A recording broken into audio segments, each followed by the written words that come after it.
Muy buenas tardes a todos los presentes. Les damos la más cordial bienvenida a la presente capacitación virtual sobre las pautas para la ejecución del gasto en los gobiernos regionales y locales que precederemos el día de hoy.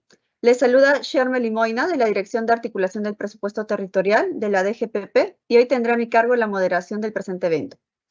En ese sentido, hoy estamos reunidos con el propósito de brindar los lineamientos y procedimientos aprobados para que los pliegos de los gobiernos regionales y locales ejecuten de manera óptima y oportuna los recursos que se les autoriza a través de dispositivos legales en favor de la población peruana. Bien, antes de iniciar con la presente capacitación, debo mencionar que para obtener el material del presente tema, deben de registrar su asistencia en el link que hemos colocado en el chat del presente evento. Ahora sí, voy a dar la bienvenida a nuestro primer expositor, Eric Torres Mayorga, especialista en presupuesto público del Conectamed Madre de Dios. Adelante, Eric, bienvenido. Muchas gracias, Shermely. Buenas tardes, muy buenas tardes con todos los presentes, autoridades, dignas autoridades del nivel de gobierno regional y gobierno local a nivel nacional. Mi nombre es Eric Leonidas Torres Mayorga, soy especialista en presupuesto público del Conectamed Madre de Dios y en esta oportunidad les voy a exponer un tema que es muy importante, el proceso de incorporación, certificación y compromiso de recursos autorizados con dispositivo legal. La presente capacitación tiene el contenido que les muestro a continuación. El punto 1, vamos a ver las fases del proceso presupuestario. En el punto 2, se va a hacer una revisión sobre el proceso de ejecución presupuestal y el cual va a tener dos puntos de desagregación. El 2.1, modificaciones en el nivel institucional, y 2.2, flujo de ejecución de gastos de dispositivos legales. Dentro de este punto tendremos el 2.21, incorporación al marco presupuestal, 2.22, actualización de PCA y 2.23, certificación presupuestal. Primer punto, fases del proceso presupuestario. De acuerdo al artículo 22 del DL 1440, se tiene como cinco fases para el proceso presupuestario. La primera se inicia con la programación multianual, la segunda con la formulación presupuestaria, la tercera es la aprobación, cuarta ejecución presupuestaria y finalmente la quinta es la evaluación presupuestaria. La fase del proceso presupuestario abarca 3 años con carácter vinculante al primer año e indicativo para los otros 2. Eso quiere decir que en los próximos años pueden modificar la información que se registra en la programación multianual. Siguiente. El punto número 2, fases de la ejecución presupuestal. Dentro de la fase de la ejecución presupuestal debemos tomar en cuenta que el presupuesto institucional de apertura se aprueba en el año anterior y este se inicia su ejecución el 1 de enero de cada año fiscal. En el transcurso de la ejecución, el presupuesto institucional de apertura tiene ciertas variaciones y modificaciones, las cuales denominamos modificaciones presupuestarias.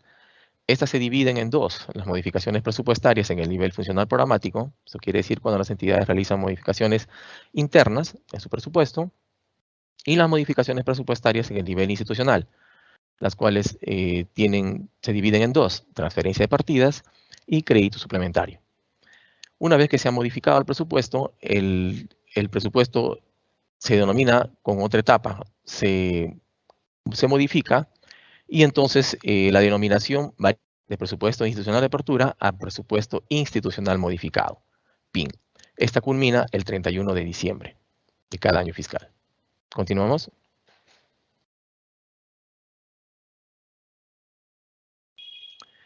Modificaciones presupuestarias.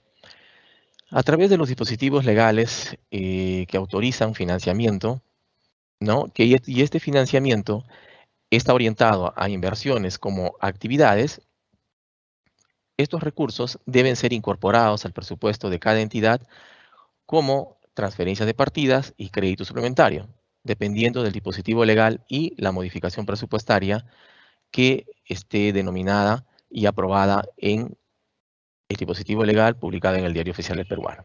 Estas pueden ser aprobadas a través de una ley, decreto supremo, decreto de urgencia y resolución ministerial. Esto está establecido a través del artículo 46 del DL 1440 y a través del artículo 21 de la Directiva 005-2022-EF/50.01. Continuamos. Flujo de la ejecución del gasto en dispositivos legales. Incorporación al presupuesto de la entidad. ¿Cómo se inicia este flujo? Primero se inicia con la incorporación del presupuesto de la entidad, ¿no?, a través del sistema de administración financiera, sistema integrado de administración financiera. Luego de estar incorporados, se requiere la actualización de la PCA para poder iniciar con la ejecución. Finalmente, una vez que se tiene la actualización de la PCA, se registra la certificación del crédito presupuestario, más conocido como CCP. Y también en algunos casos, cuando la entidad requiera, se registra la previsión presupuestaria. Continuamos.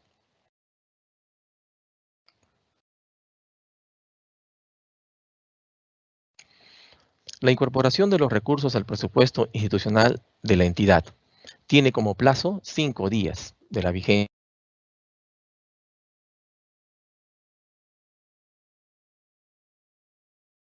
aprobados con dispositivo legal. Y es precisamente dentro del dispositivo legal donde se establecen los plazos para su incorporación. Lo que se debe tomar en cuenta es que se debe seguir cuatro etapas o 4 fases para poder incorporar el presupuesto. La Oficina de Presupuesto solicita a la DGPP del MEF codificaciones que se requieran para nuevas partidas e ingresos y finalidades. La Oficina de Presupuesto, en el punto B, o la que haga sus veces, instruye a la unidad ejecutora para que realicen el registro de las notas de modificación presupuestarias en el CIAF. Los titulares de pliego, a continuación, aprueban mediante resolución la desagregación de los recursos autorizados en un plazo de 5 días calendario de la vigencia del dispositivo legal. Finalmente, la copia de la resolución se remite dentro de los 5 días de calendario de aprobado a la Contraloría General de la República, a la Comisión de Presupuesto del Congreso de la República y a la Dirección General de Presupuesto Público del Ministerio de Economía y Finanzas. Continuamos. También es necesario tomar consideraciones para el registro de la nota de modificación en el CIAF. Primeramente, debemos identificar qué tipo de modificación se ha autorizado, ¿no? Puede ser transferencia de partidas o crédito suplementario. Eso está plenamente especificado en el dispositivo legal. Otra cosa que hay que tomar en consideración es crear la cadena funcional programática del gasto, es decir, la cadena que corresponde para realizar el gasto. Crear el clasificador de ingreso, consignar el dispositivo legal cuando se registra en la nota, verificar el rubro autorizado y verificar el tipo de ingreso, flujo de ingresos. Siguiente. La incorporación al presupuesto de recursos al presupuesto institucional de la entidad. A través de las que reciben muchos gobiernos locales y en el caso de las transferencias que reciben también los gobiernos regionales por el FED. La Oficina de Planificación y Presupuesto, para que ésta continúe con las instrucciones para el registro de la nota de modificación presupuestaria a través del CIAF. Acto seguido, los titulares de los pliegos aprueban la modificación presupuestaria en un plazo de 5 días calendario de la vigencia del dispositivo legal. Finalmente, copia de la resolución dentro de los 5 días calendarios de aprobado a la Contraloría General de la República, a la Comisión de Presupuesto de la República y a la Dirección General de Presupuesto Público del Ministerio de Economía y Finanzas. Continuamos. Consideraciones para el registro correcto de la nota de modificación en el CIAF. Consignar el tipo de modificación. Crear la cadena funcional programática del gasto. Crear el clasificador de ingreso. Puede ser el clasificador de ingreso relacionado a gasto corriente, el 1.41 o 1.42 es de capital. Consignar el rubro, transferencias, con el dígito 13. Consignar el tipo de ingreso, flujo de ingresos. Precisar la entidad que transfiere el recurso y consignar el número de transferencia. Eso es muy importante para evitar los errores que se puedan Es aquí en este punto, por ejemplo, que se pueden ustedes verificar la lámina, que hay errores comunes en la incorporación, ¿no? Se incorporan en categorías presupuestarias que no corresponden, por decir, los recursos corresponden a un programa presupuestal o debieron ser incorporados a un programa presupuestal, sin embargo, se incorporaron un APNOP o una acción central. Entonces, ahí se tiene que corregir la nota de modificación. También hay que tomar en consideración uno de los errores comunes es que se incorporan en programas presupuestales que no corresponden, es decir, a otro PP, a un programa presupuestal que no es el que se está vinculando o en el cual se deben gastar los recursos. No registrar el dispositivo legal a través del cual se hace la transferencia, es decir, colocan la opción otros y esto durante la ejecución del gasto no va a haber una vinculación, ¿no? Registrar el clasificador de ingreso errado. Eso es otro de los errores muy comunes que normalmente se registran cuando se revisa la base de datos de las entidades del gobierno regional y gobierno local. Registrar un tipo de ingreso errado, consignar que la incorporación no corresponde a excepción límite. Es otra de los errores que también se revisan o se muestran a menudo. ¿Continuamos?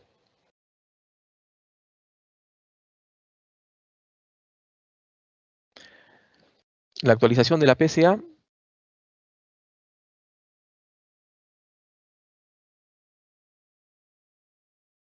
01 para los gobiernos regionales y a través del artículo 9 del numeral 9.4 de la directiva, se establecen las principales disposiciones, ¿no?, para el uso y la actualización de la PCA, de la programación de compromisos anualizado, ¿no?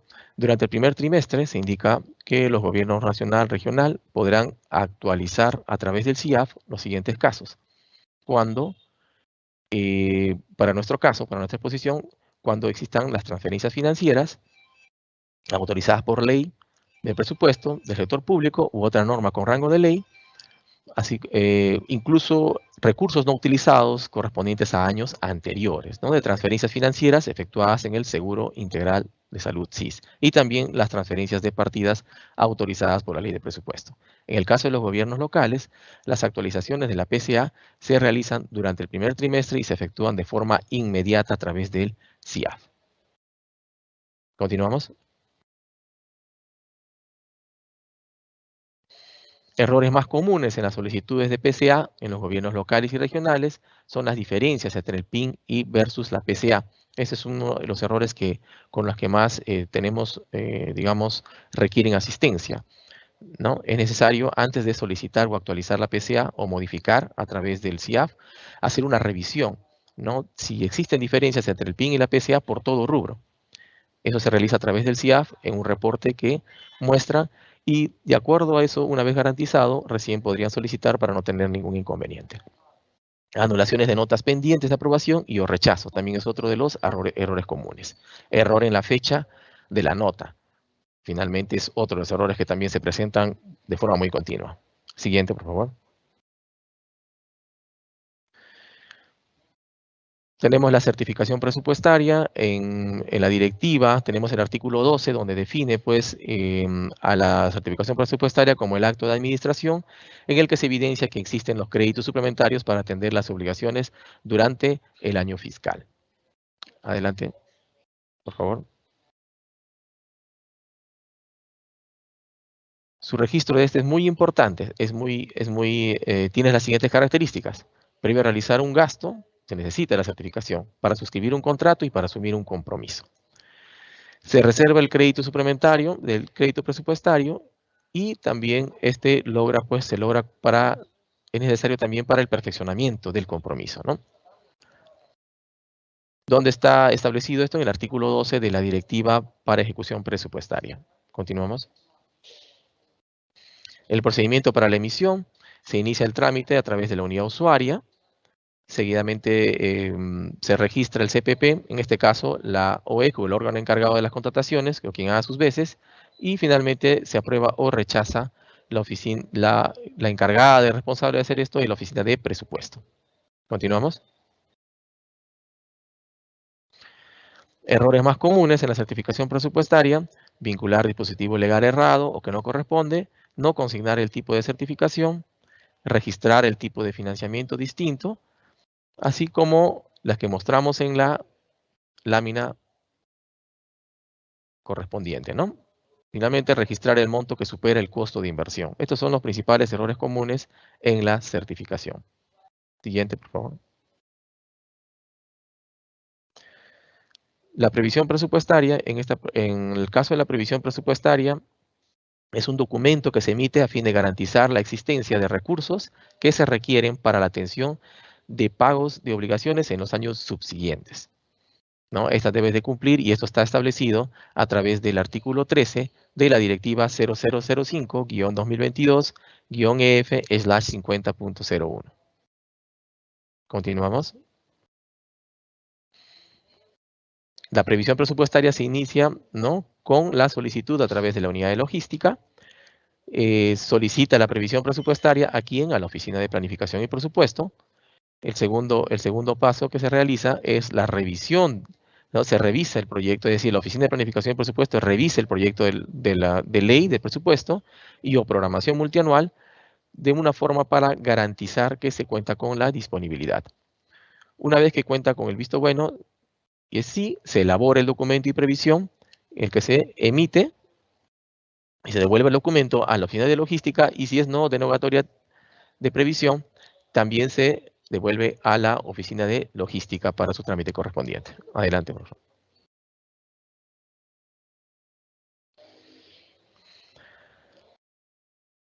En el artículo 15 también encontramos algunas disposiciones, ¿no?, de la ley 31.638 acerca de la previsión presupuestaria, en las que indica como importancia para otorgar de forma previa a la convocatoria de procedimiento de selección una constancia respecto a la previsión de recursos correspondientes al valor referencial de dicha convocatoria.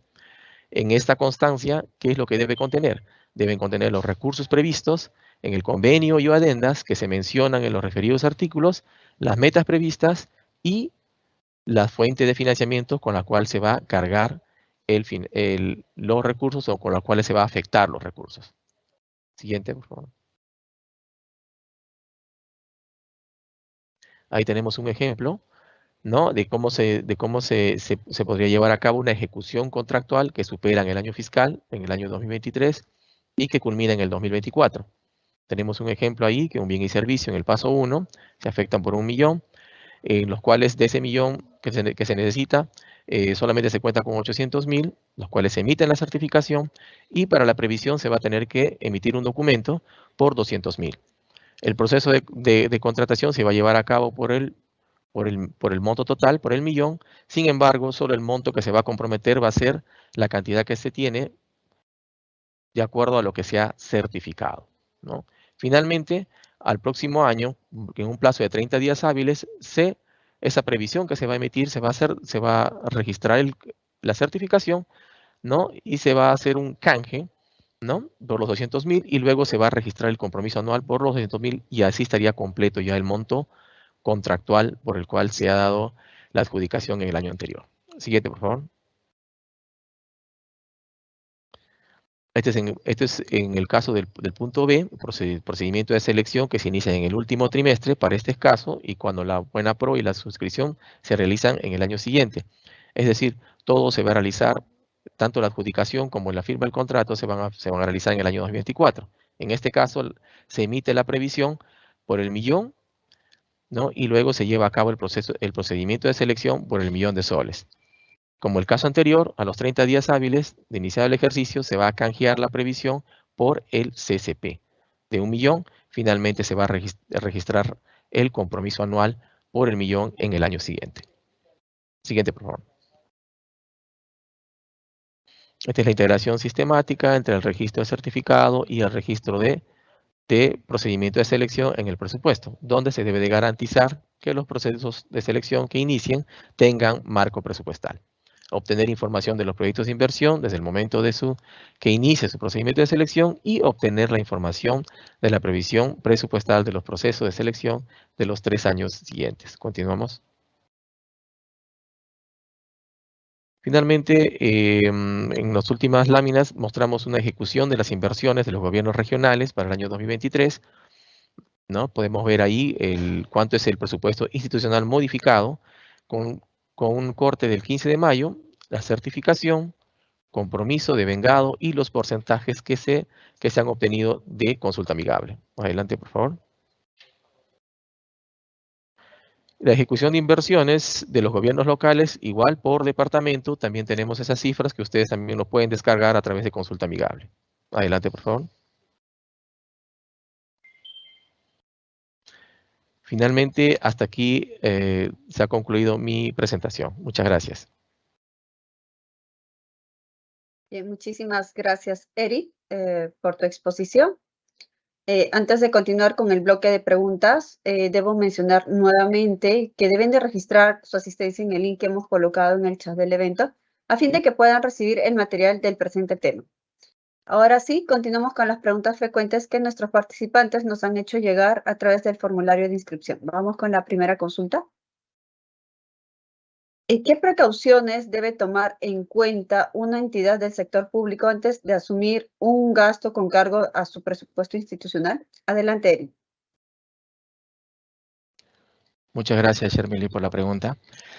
La entidad debe garantizar que cuenta con el crédito presupuestario y libre de afectación para poder comprometer un gasto con cargo a su presupuesto institucional, tomando en consideración la PCA de conformidad al numeral 12.1 del artículo 12 de la Directiva para Ejecución Presupuestaria. Bien, Eric, tenemos una siguiente consulta. Si las emisiones de previsiones presupuestarias superan el 10% del presupuesto de la unidad ejecutora, ¿cuál es el procedimiento a seguir? Gracias, Shermily, por la pregunta. Es muy importante y necesario requerir la opinión favorable previa del jefe de la oficina de presupuesto del pliego, o el que haga sus veces, de conformidad al numeral 13.1 del artículo 13 de la Directiva para Ejecución Presupuestaria. Bien, tenemos una última consulta. ¿Qué tipo de modificación presupuestaria se debe utilizar para incorporar recursos al presupuesto institucional de una entidad proveniente de donaciones de una emergencia privada? Adelante. En el caso de una empresa privada, lo que se tiene que tomar en cuenta es el tipo de modificación que corresponde, es el crédito suplementario, ¿no? En calidad de donación, esta se incorpora al presupuesto y con esto pueden realizar el trámite correspondiente de acuerdo a la normatividad en presupuesto. Bien, muchísimas gracias, Eric, por dar respuesta a las consultas planteadas por nuestros participantes. Continuando con las exposiciones, voy a dar la bienvenida a nuestra segunda expositora, Lizeth del Carmen Orellana Medina, especialista en regulación de las adquisiciones de la Dirección General de Abastecimiento. Bienvenida, Lizeth, adelante. Muchas gracias por la presentación. Como mencionó Sharmili, mi nombre es Lizeth Orellana y yo soy especialista en la Dirección de Adquisiciones de la Dirección General de Abastecimiento y esta tarde comentaremos sobre los procedimientos de selección. Siguiente, por favor. ¿En qué consiste el proceso de contratación? Para entender un poco el inicio de un proceso de contratación, es importante recalcar que este comprende de 3 fases que son secuenciales. Estas son, como vemos en la presentación, las actuaciones preparatorias, luego la fase de selección y la fase de ejecución contractual. En esta oportunidad vamos a conversar sobre lo que es la fase de selección, el procedimiento de selección, que no es más pues que el conjunto de actuaciones que se encuentran destinadas a elegir a la persona natural o jurídica o un consorcio con el cual el Estado va a contratar a efectos pues de proveerse de los bienes, servicios u obras que son requeridas por las entidades para el cumplimiento de los objetivos institucionales. Los procedimientos de selección se encuentran conformados por un conjunto de etapas que van sucediendo progresivamente y que tienen por objetivo elegir la mejor propuesta entre todas aquellas presentadas por los postores en un determinado procedimiento de selección. Y es importante indicar que estas ofertas tienen que cumplir los términos requeridos por la entidad en su calidad y precio, ¿no? Siguiente, por favor. Hay algunas consideraciones previas que tenemos que tener en cuenta para convocar un procedimiento de selección. En primer lugar, es importante indicar que todos los procedimientos de selección se van a realizar a través de una plataforma que se denomina SEACE, Sistema Electrónico de Contrataciones del Estado. Es a través del SEACE que se registran todas las actuaciones del procedimiento de selección. En ese sentido, no hay necesidad de que el proveedor asista de manera presencial o personal a la entidad, ya que todo va a ser a través del SEACE. Asimismo, todos los actos que son realizados a través de este sistema, de esta plataforma, deben ser entendidos por todos que son notificados el día que se publican. No al día siguiente, sino en el mismo día de su publicación. Otro tema muy importante es el cómputo de plazos. El cómputo de los plazos es en días hábiles. Y hay que considerar que no son días hábiles los domingos, los feriados no laborables, y los declarados pues por el sector público, ¿no? Estas son consideraciones que tenemos que tener en cuenta para llevar a cabo un buen procedimiento de selección. Siguiente, por favor. Ahora nos preguntamos, ¿cómo se determina pues el tipo de procedimiento de selección? Hay tres maneras de determinar el tipo de procedimiento de selección, las cuales son concurrentes. Primero definimos cuál es el objeto, qué quiero contratar, un bien, un servicio, una obra, una consultoría. Otro aspecto que hay que considerar es la cuantía, que la vamos a ver más adelante. Y las demás condiciones que pues establezca el reglamento de la Ley de Contrataciones del Estado. Es importante indicar que en el caso de contrataciones que ocurren con un conjunto de prestaciones de distinta naturaleza, es decir, que hay bienes, servicios, ¿no? El objeto se va a determinar en función a la prestación que represente la mayor incidencia porcentual en el valor referencial o valor estimado de la contratación. Eso es lo que va a determinar finalmente, pues, cuál es la prestación, ¿no?, que se va a contratar. Siguiente, por favor. Como mencioné, hay montos que determinan qué procedimiento de selección o qué tipo de procedimiento de selección se va a utilizar. La Ley de Contrataciones del Estado establece diversos tipos de procedimientos de selección, como son la licitación pública, el concurso público, la adjudicación simplificada, la selección de consultores individuales, comparación de precios, subasta inversa electrónica y contratación directa. Bien, la licitación pública es convocada para bienes y obras, a diferencia del concurso público, que es utilizada para la contratación de servicios, consultorías en general, consultoría de obras, y también existe una modalidad denominada concurso de proyectos arquitectónicos. Otro tipo también es la adjudicación simplificada para bienes, servicios, consultorías y obras, como vemos en la presentación, cada uno con sus montos, y la selección de consultores individuales para las consultorías en las que no se necesita pues un equipo profesional adicional ni equipamiento especializado. Otro tipo de procedimiento de selección es la comparación de precios para bienes y servicios que son de disponibilidad inmediata y que tengan un estándar establecido en el mercado, y la subasta inversa electrónica para aquellos bienes y servicios comunes. En este cuadro se determinan los procedimientos de selección considerando el año fiscal presente, que es el 2023, y cabe indicar que esos montos son aprobados pues cada año a través de la Ley de Presupuesto del Sector Público. Entonces, cuando una entidad va a determinar qué tipo de procedimiento de selección va a usar, como lo mencionamos, primero va a ver cuál es mi objeto, si es bien, servicio o obra, y va a ubicarse en los montos y los topes del ejercicio presupuestal de la convocatoria para poder determinar el tipo de procedimiento de selección a utilizar. Siguiente, por favor. Como mencionamos ya, bueno, los tipos de procedimiento de selección, básicamente vamos a hablar el día de hoy de la licitación pública, el concurso público y la adjudicación simplificada, al ser los procedimientos de selección más utilizados por las entidades. Cabe mencionar pues que la licitación pública, como ya se ha indicado, es para bienes y obras, ¿no? Aquellos bienes que no se encuentren dentro del acuerdo marco o que no cuenten con una ficha de homologación o que no tengan una ficha técnica de bienes comunes, ¿no? Y siempre que el monto sea mayor o igual a 480.000 soles en el caso de bienes y 2.800.000 soles en el caso de obras, ¿no? Siempre respetando los topes. Al igual, el concurso público lo vamos a utilizar para servicios y consultorías, y aquellos servicios que tampoco cuenten pues con una ficha de homologación o una ficha técnica de servicios comunes, y siempre respetando que el monto sea mayor o igual a 480.000 soles. Cabe indicar aquí que el concurso público es para tanto como servicios en general, como consultorías en general y consultorías de obra. Y como mencioné, hay una modalidad denominada concursos de proyectos arquitectónicos, que es un tipo de consultoría utilizado para la elaboración de expedientes técnicos de obras urbanas, edificaciones o similares o afines, mediante el cual, pues, lo que se va a evaluar es la propuesta arquitectónica. Es decir, que aquí el componente arquitectónico es lo más importante y es lo que se busca, ¿no? La oferta arquitectónica más viable. Es una modalidad de consultoría.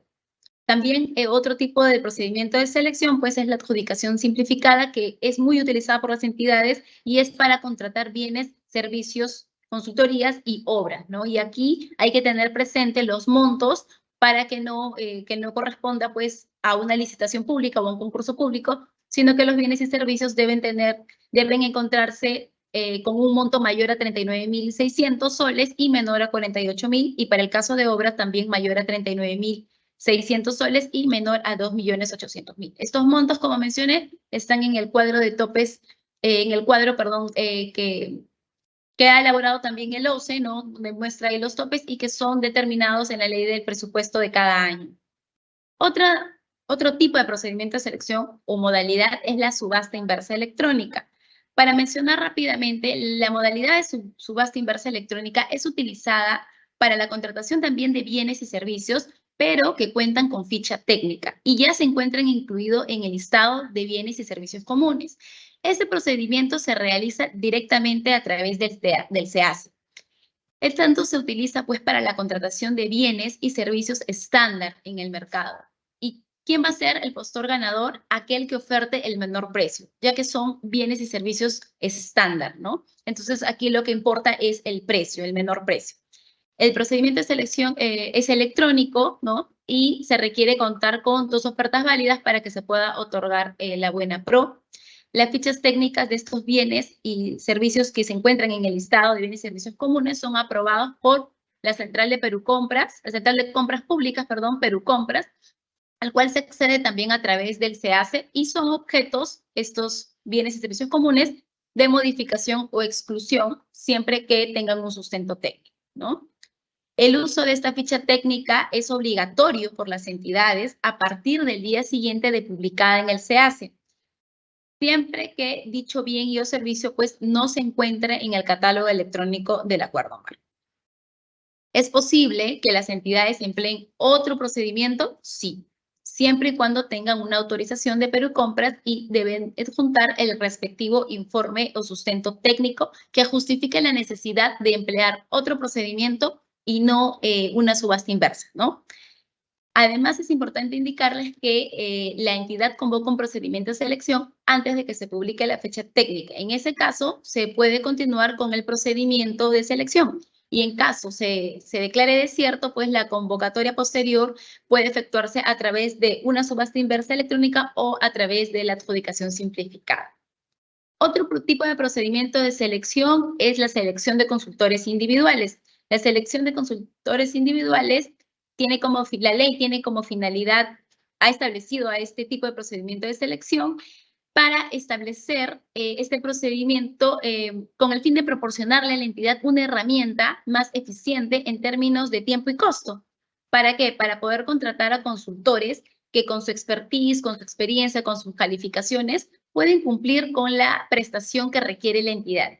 Este método de contratación es importante indicar que solo puede ser utilizado para la contratación de consultorías en general, no para la consultoría de obras, dada la naturaleza de la consultoría.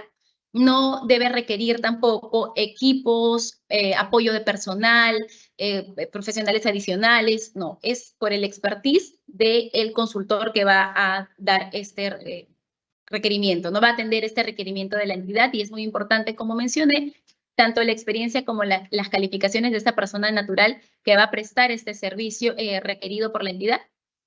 Y como mencioné en una lámina anterior, pues la convocatoria siempre se va a realizar a través del SEACE, y en este procedimiento lo que se va a solicitar son expresiones de interés que deben contar con el perfil que debe cumplir el consultor y los términos de referencia del servicio requerido, ¿no?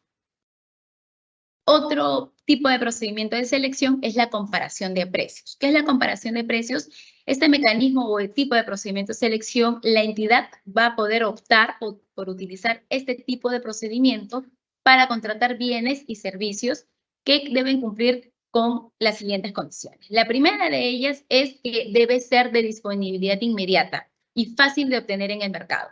Además, debe comercializarse bajo una oferta estándar establecida por el mercado, no ser fabricados, producidos, suministrados o prestados siguiendo la descripción particular o instrucciones dadas por la entidad contratante, ¿no? Entonces, con este método de contratación, ¿qué es lo que se busca? Se busca agilidad, que el proceso de compra sea más ágil y más eficiente, en tanto estos bienes y servicios que serán objetos de adquisición por las entidades tienen características estándar en el mercado y son de fácil y rápida obtención. Luego de ello tenemos las contrataciones directas. Las contrataciones directas, como estamos viendo en la presentación, son un tipo de procedimiento de selección no competitivo. ¿Qué quiere decir? Que no va a haber una competencia de proveedores, a diferencia de los procedimientos de selección que sí acabamos de mencionar, ¿no? ¿Y por qué? Pues en atención a determinadas situaciones que son excepcionales, ¿no? Y a pesar de no calzar en un supuesto de inaplicación que también prevé la ley de contrataciones, es en atención a su naturaleza y la necesidad que se busca satisfacer, es que la normativa de contratación pública permite que las entidades contraten directamente determinados bienes, servicios u obras, ¿no? Porque en esta situación la entidad va a satisfacer adecuadamente su necesidad a través de una sola oferta. Las contrataciones directas son una medida de excepción, ya que, como sabemos, de acuerdo al artículo 76 de la Constitución, las obras y adquisición de suministros que utilizan fondos o recursos públicos obligatoriamente son ejecutadas por licitación pública o contrato, ¿no?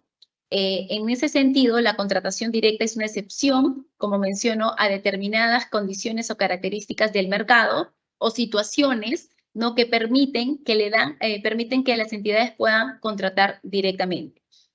Entonces, la Constitución, como mencioné, la Constitución pues tiene una regla general respecto de las contrataciones realizadas por las entidades públicas y hay una excepción que es las contrataciones directas, ¿cierto? Quiero mencionar en esta oportunidad, la situación de emergencia y la situación de desabastecimiento, que son las situaciones o las causales de contratación directa más utilizadas por las entidades. De acuerdo a la normativa, una situación de emergencia es considerada cuando ocurre un acontecimiento catastrófico, que son aquellos pues de carácter extraordinario ocasionados por la naturaleza o por la acción o omisión del obrar humano que generan daños afectando a determinada comunidad. O también son situaciones que afectan defensa o seguridad nacional dirigidas a enfrentar situaciones de orden interno o externo que pueden menoscabar la consecución de los fines del Estado, ¿no? Así también son las situaciones en las que exista la posibilidad debidamente comprobada de que cualquiera de los acontecimientos catastróficos o situaciones que afectan la defensa o seguridad nacional ocurra de manera inminente. Y la emergencia sanitaria, que es declarada por el Ministerio de Salud. En la contratación bajo situación de emergencia es la única supuesto de contratación directa en la cual la entidad primero compra y posteriormente regulariza, ¿no? El procedimiento de regularización está definido en el reglamento de la Ley de Contrataciones del Estado y esto obedece pues a la urgencia y a la necesidad de contratar el bien o servicio que la entidad requiere. Otra causal, como mencioné, que es muy utilizada es la situación de desabastecimiento, en el cual pues la entidad advierte a la inminente ausencia de determinado bien o servicio que compromete la continuidad de sus funciones, los servicios o actividades o operaciones que tiene a su cargo, ¿no? Y para ello también es importante que la entidad verifique para la configuración de esta causal, que esta ausencia compromete en forma directa o inminente la continuidad de sus funciones y además que se trata pues de una situación comprobada, extraordinaria e imprevisible. Siguiente, por favor. Vamos a ver brevemente la licitación pública y cuál es el paso a paso de la licitación pública y el concurso público, tanto para los servicios en general como para los servicios de consultoría y consultoría de obra, ¿no? Las etapas son muy similares. se inicia con la convocatoria, ¿no? Que no es más que la invitación a ofrecer mediante el cual el Estado le comunica al mercado, es decir, a los proveedores, la intención que tiene de ser provisto de algún bien, servicio u obra en atención a su requerimiento que ya se encuentra definido. Esta convocatoria se va a realizar a través del SEACE y se debe publicar tanto las bases del procedimiento de selección, el resumen ejecutivo de la indagación de mercado y se publica en el SEACE, ¿no? Además, es importante indicar que luego de que se convoca el procedimiento de selección, es que los proveedores toman conocimiento de la convocatoria y manifiestan su intención de formar parte del procedimiento de selección a través de su registro, del registro como participante. De acuerdo a lo que se encuentra establecido en la normativa vigente, el registro de participantes es gratuito y electrónico, siendo que quienes deseen solicitar un ejemplar de las bases deben abonar a la entidad un costo de su reproducción, ¿no? Entonces, el registro se inicia el día siguiente de la convocatoria y culmina un día antes de la fecha de presentación de ofertas. Es importante indicar aquí que el desarrollo de esta etapa de forma electrónica es un cambio bastante positivo, ya que anteriormente era de manera presencial. Sin embargo, ahora se permite pues a que los proveedores realicen su registro de forma continua, no se reducen además posibilidades de que se limite la participación de algunos proveedores por temas de horarios u otros, ¿no? Entonces, el registro de participantes va a otorgar el derecho al participante a poder formular consultas, observaciones y además presentar ofertas. ¿Qué son las consultas? Las consultas son solicitudes de aclaraciones de algún extremo de las bases que el proveedor considera que es ambiguo y con ello requiere pues tener certeza de lo que realmente la entidad requiere. Y las observaciones son pues cuestionamientos a las bases o el procedimiento de selección, puesto que consideran que hay alguna vulneración de la normativa de alcance nacional o de la propia normativa de contrataciones del Estado que se ha establecido en las bases. Las consultas y observaciones, como vemos, son absueltas por el comité de selección. Sin embargo, se podrá solicitar opinión al área usuaria respecto de las observaciones y o consultas referidas a los requerimientos técnicos mínimos y al órgano de contrataciones o al órgano competente respecto del valor referencial en el caso de ejecución de obras y consultorías de obras. Es importante indicar que la absolución debe encontrarse motivada, ¿no? Y sustentada en el pliego de consultas y observaciones que se elabora pues conforme lo establece el OCE. El plazo para que el comité absuelva la totalidad de consultas y observaciones presentadas y registre las bases que se integren, así como su respectiva notificación en el SEACE, no puede exceder de 5 días. Vemos acá que la normativa establece plazos mínimos y también máximos, ¿cierto? Cuando exista una divergencia entre lo indicado en el pliego de consultas, observaciones y la integración de bases, pues prevalece lo referido en el pliego, sin perjuicio del deslinde de responsabilidades correspondientes, ¿no? Bien, luego tenemos la presentación de ofertas. En esta etapa es en que los participantes pues deben presentar sus ofertas, tanto técnicas como económicas, a través del SEACE y las cuales pues deben de ser escaneadas, rubricadas y foliadas, ¿no? La presentación de ofertas se realiza durante el periodo establecido en la convocatoria, salvo que el comité decida postergarlo, ¿no? Quiero indicar acá también que en la fase de consultas y observaciones, cuando el postor no está de acuerdo con lo absuelto por el comité de selección, puede solicitar la elevación del pliego absolutorio de consultas y observaciones al OCE para que el OCE, a través de la Dirección de Riesgos, emita un pronunciamiento en el plazo de 12 días hábiles. Bien, siguiendo con la presentación, la admisión, la calificación y evaluación de las ofertas, en el caso de bienes, servicios en general, va a diferir de la prevista para el caso de servicios, consultorías de obras y consultorías en general, que está en la lámina posterior, básicamente en la etapa de la calificación y evaluación de ofertas. Rápidamente vemos que la admisión de ofertas, pues el comité va a verificar los documentos presentados por los postores y si se encuentran de acuerdo o no, van a ser admitidas. Si en caso contrario, pues se rechazan, ¿no? En la evaluación también el comité va a ver si aplican o no los factores de evaluación previstos en las bases y va a proceder a calificar. Siguiente, por favor. Las etapas básicamente son muy similares, salvo que, como mencioné, la diferencia es que en el caso de servicios de consultorías y consultorías en general difiere la calificación y la evaluación de propuestas. En el caso de estos servicios de consultoría en general y consultorías de obras, no es importante indicar que la normativa ha previsto que no ha fusionado pues, la evaluación técnica con la económica a efectos de evitar que la primera evaluación técnica pueda verse influenciada o afectada por la oferta económica, pues en las consultorías recordemos que lo más importante es la calidad del consultor, un aspecto difícil pues de cuantificar en términos monetarios, ¿no es cierto? Acá quiero mencionar también la subsanación de ofertas. En la elaboración de las ofertas, los participantes pueden cometer determinados errores que en muchos casos pueden considerarse subsanables. Esto se encuentra regulado también en el reglamento de la ley de contrataciones para ver cuáles son los errores que pueden ser subsanados o no por las entidades. Siguiente, por favor.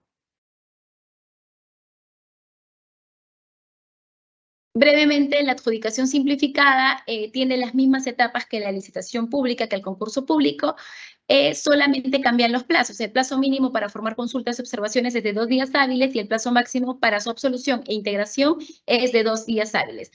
Aquí hay que recordar que no se puede solicitar elevación de cuestionamientos al pliego de consultas y observaciones y o a las bases integradas. Siguiente, por favor. Ahora bien, adicionalmente quiero recordar que la admisión, no admisión, evaluación, calificación, descalificación y otorgamiento de la buena pro es evidenciada en actas que deben de estar debidamente motivadas y que deben de ser registradas en el SEACE en la oportunidad del otorgamiento de la buena pro. Finalmente, en relación a la culminación del procedimiento de selección, la entidad pues puede culminar o se da la culminación del procedimiento de selección a través del perfeccionamiento del contrato, la cancelación del procedimiento de selección que se puede dar por caso fortuito fuerza mayor o cuando desaparece la necesidad de contratar. En ese supuesto la entidad ya no necesita pues del bien, servicio u obra, entonces se cancela, ¿no? Y cuando persistiendo la necesidad, el presupuesto asignado también puede ser insuficiente. Si no cuenta con presupuesto, también se cancela. También otra forma de culminar el proceso es cuando se deja sin efecto la buena pro por causa imputable a la entidad. Y cuando no se suscribe el contrato, esto puede ser por recorte presupuestal, alguna prohibición normativa, ¿no? Que sale luego de haberse convocado el procedimiento de selección, o también porque desaparece la necesidad de la entidad. Finalmente, indicarles que no puede convocarse pues, el objeto contractual durante dicho periodo, salvo por falta de presupuesto. En ese caso, sí podría convocarse nuevamente el procedimiento de selección. Muchas gracias. Hasta aquí mi participación. Esto ha sido el procedimiento de selección. Muchas gracias. Bien, muchísimas gracias, Lizeth, por tu exposición. Ahora continuamos con las preguntas frecuentes que nuestros participantes nos han hecho llegar sobre el tema expuesto. Continuamos con la primera pregunta, por favor. ¿Las entidades pueden exigir un pago por derecho de participación en un procedimiento de selección? Adelante, Lizeth. Muchas gracias por la pregunta. No, como mencioné, debemos considerar que de acuerdo al reglamento de la ley de contrataciones, el registro de participantes es gratuito y electrónico y se hace a través del SEACE. Tratándose de obras, el registro otorga el derecho al participante de recabar el expediente técnico de obra previo pago de un derecho que no puede ser mayor al costo de reproducción de dicho expediente. Bien, continuamos con la siguiente consulta. ¿A quién le corresponde aprobar la contratación directa? ¿Al titular o al consejo? Adelante, Lizeth. Muy interesante pregunta. Mire, las contrataciones directas, de acuerdo al artículo 27 de la Ley de Contrataciones, ha sido modificado a través de la Ley 31433 y se aprueban mediante resolución del titular de la entidad, resolución ejecutiva regional en el caso de los gobiernos regionales, resolución de alcaldía en el caso de los gobiernos locales o mediante acuerdo de directorio según corresponda. Es importante considerar que las contrataciones directas por la causal de situación de emergencia aprobadas por el gobernador regional o por el alcalde se encuentran sujetas a rendición de cuentas ante el respectivo consejo regional o consejo municipal. Bien, gracias, Lizeth. Tenemos una última consulta. Para aplicar la contratación directa por la causal de situación de emergencia, ¿se debe esperar a la declaratoria de estado de emergencia o basta con que se presente la emergencia? Adelante. Gracias. No, la situación de emergencia contemplada en la normativa de contratación pública no debe de ninguna manera equipararse con el estado de emergencia que está amparado en el artículo 137 de la Constitución, ni asumir que dicho estado de emergencia va a constituir un presupuesto necesario o una medida suficiente a fin de sostener la procedencia de una contratación directa. Siendo así, las entidades se encuentran facultadas a emplear la contratación directa por la causal de situación de emergencia, siempre que y únicamente se configuren las condiciones y supuestos que se encuentran previstos en la normativa de compra pública. Gracias. Muchísimas gracias, Lisette, por dar respuesta a las consultas planteadas por nuestros participantes. Ahora voy a presentar nuestra tercera expositora, Ana Matos Chura, especialista en seguimiento de la Dirección General de Programación Multianual de Inversiones. Adelante, Ana, bienvenida. Buenas tardes, gracias. Bueno, voy a hablar hoy día sobre el sistema de seguimiento de inversiones, que es el conocido SSI, y el reporte de seguimiento de inversiones, que es el formato 12B, ¿no? Uno de los aplicativos que nos brinda bastante información en el seguimiento de la ejecución de las inversiones. Por favor, con la siguiente lámina. ¿Cuál es el objetivo de los aplicativos, no? Es que orientar a los participantes en el uso de estas herramientas, ¿no? Tanto del SSI como el reporte del formato número 12B.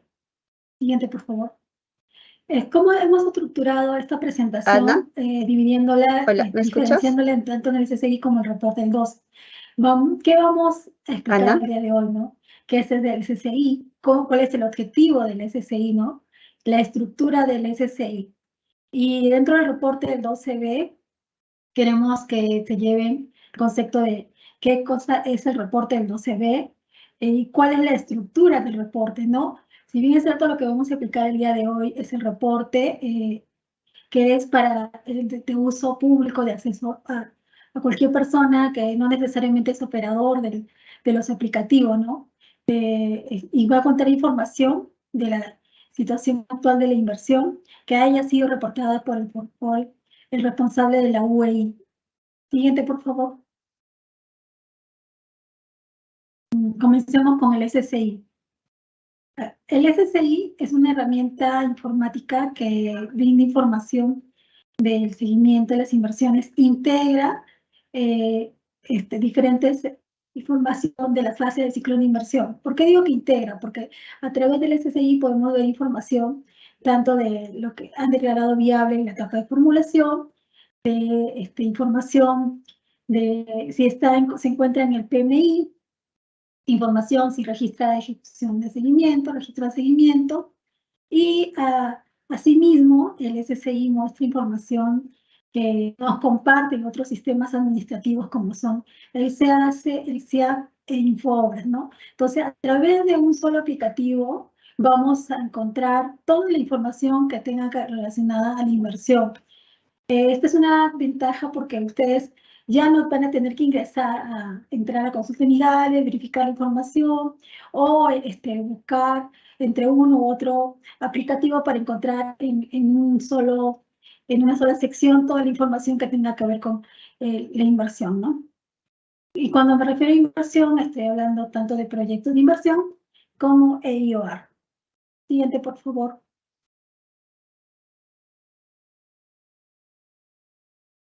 ¿Cuál es el objetivo que busca el SSI, no? Mostrar información sistematizada de las inversiones para un adecuado seguimiento. Y cuando decimos seguimiento, referimos no solamente a los operadores, sino también a cualquier usuario que no necesariamente tenga que ver con el sistema de inversión pública, ¿no? Que es lo que buscamos también, optimizar el tiempo de búsqueda a través de unos vínculos de acceso a los formatos en las diferentes fases del ciclo de inversión. Brinda información actualizada con la finalidad de la elaboración de reportes de seguimiento. Nos permite conocer quiénes son los actores que intervienen en la gestión de las inversiones, tanto a la OPMI, a la UEI, a la UEF. Cuando digo nos permite conocer es que como tenemos el acceso a los formatos, podemos ver quién es el responsable que declaró la viabilidad, aprobó los formatos en la fase de ejecución, también quién es el responsable, ¿no? Dentro de una sección de los formatos 8, que son las modificaciones en fase de ejecución, podemos visualizar quiénes han sido los responsables o quién es el responsable de realizar el registro de dicho formato en los aplicativos informáticos del Banco de Inversión. Y cuando nos referimos a la OPMI, queremos hacer énfasis en que tenemos un vínculo. Primero que podemos verlo a través del formato 8, quién es el responsable de la OPMI, pero también tenemos el acceso directo a PMI para ver cómo se encuentra programado esta inversión año a año, ¿no? La siguiente, por favor, Shannon. A ver, en esta pantalla, ¿cómo ingresamos al SSI? De repente ustedes, si tienen ahorita una máquina, por favor, tienen acceso ahorita al internet, pongan aplicaciones informáticas MEF, seleccionan y le va a salir todas las aplicaciones informáticas. En el lado derecho va a aparecer uno que es de acceso público y denle clic, por favor, y ahí van a encontrar lo que es el SSI.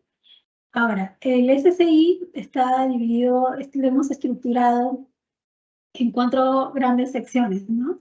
Primero que uno es el acceso a los operadores, que este es solamente para las inversiones que son del sector defensa, como por acuerdo de ley no son visibles, tienen carácter reservado. Entonces, para eso es el acceso a los operadores. El número 2 que pueden ver ahí son los accesos de campo de búsqueda. ¿Por qué campo de búsqueda? Nosotros podemos realizar la búsqueda de la inversión, que necesitamos hacer el seguimiento mediante el código único de la inversión, si es que lo conozco. Si no lo conozco, en el segundo icono digito el nombre de la obra, de la inversión que quiero hacer el seguimiento. Por ejemplo, la línea 2 es un nombre más grande.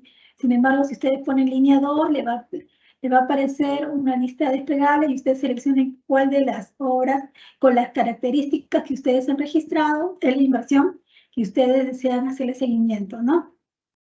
Y el tercer botón, que es el de Invierte. De repente no conozco el nombre de la obra, de la inversión, perdón, no conozco el código, pero sí deseo conocer la inversión por la ubicación. Quiero ubicar una inversión por la ubicación. ¿Cómo realizo eso? A través del tercer icono, selecciono el mapita y me va a llevar a GeoInvierte. Y a través de GeoInvierte ustedes hacen la filtra de búsqueda por departamento, provincia, distrito. Se les va a listar a través de un mapa todas las inversiones que están dentro del ámbito que ustedes han seleccionado, ¿no?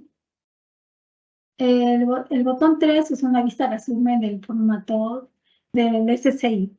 Que cuando ustedes hayan seleccionado un código, ya sea por no búsqueda por código, por ubicación, vamos a poder ingresar al reporte a ese reporte de que dice vista resumen. Y el 4, lo que mostré en el 4, en la lámina que se visualiza, son las secciones de información. La primera sección es información general de la inversión. El segundo es información financiera. Tercero, información del SEACE. Y el cuarto botón es la información que nos comparte el Infobra. Siguiente, por favor.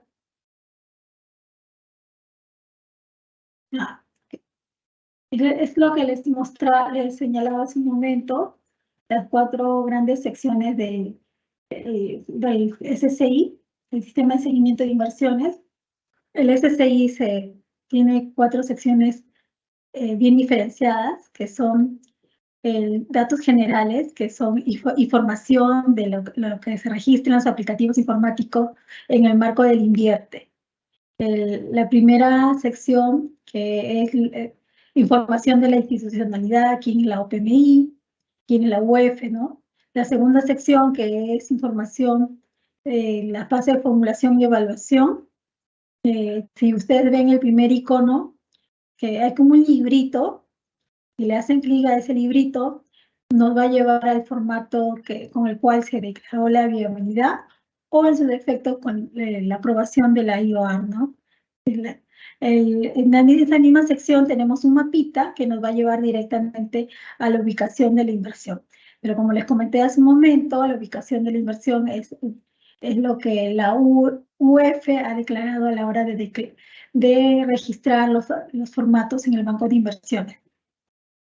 La tercera sección que visualizamos es información de seguimiento de la inversión y de las modificaciones que tengan en la fase de ejecución. O sea, quiere decir que el primer icono nos va a llevar al registro del formato 8, que son las modificaciones que ha tenido la inversión en la fase de ejecución, ¿no?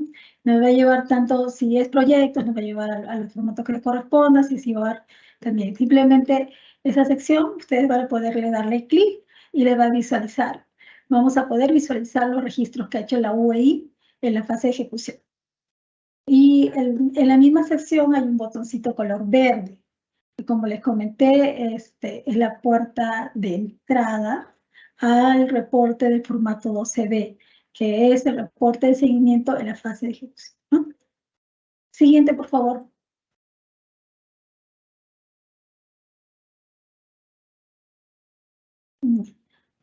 Vamos a hablar ahorita de lo que es el reporte del 12B. Como hace un momento yo les comenté cómo ingresa el reporte del 12B, ¿no? Ya habíamos ingresado al SSI, donde vemos todas las funcionalidades que podemos encontrar. Y a través de ese formato, de ese reporte del SSI, podemos ingresar a lo que es el formato 12B. ¿Qué es el formato 12B? Siempre escucho esa pregunta que dicen, ¿dónde lo visualizo o cómo ingreso? Bueno, ustedes ya saben que van a ingresar a través del SSI. Es una herramienta de seguimiento de acceso público que brinda información consolidada de la inversión, ¿no? En la fase de ejecución. Hay que recalcar que vamos a visualizar información de las inversiones que se encuentran en fase de ejecución. ¿Cuál es la finalidad de este reporte? Es brindar información de la situación actual de las inversiones, así como el avance físico, el financiero, la situación, riesgos, problemáticas asociadas a la inversión. ¿Y quién registra? O sea, ¿de dónde se visualiza esta información? Bueno, como la norma lo establece la directiva, son las unidades ejecutoras de inversiones las responsables de realizar este registro en el formato 12B. O sea, es decir, nosotros podemos entrar como usuarios, como operadores, también podemos entrar de acceso público, que de repente no necesariamente conozco del sistema, pero sí quiero hacerle seguimiento a una inversión determinada. Bueno, entro al SSI y a través de SSI puedo ingresar al reporte de seguimiento de ejecución de inversiones. Siguiente, por favor. ¿Cómo se ha estructurado el reporte, no? De igual manera, como el SSI está estructurado en diferente información, bueno, el reporte del 12B tenemos botones de acceso rápido en la parte superior a través de esos 5 iconos que ustedes visualizan. El primer icono es de la información que ha registrado la UEI sobre el expediente técnico.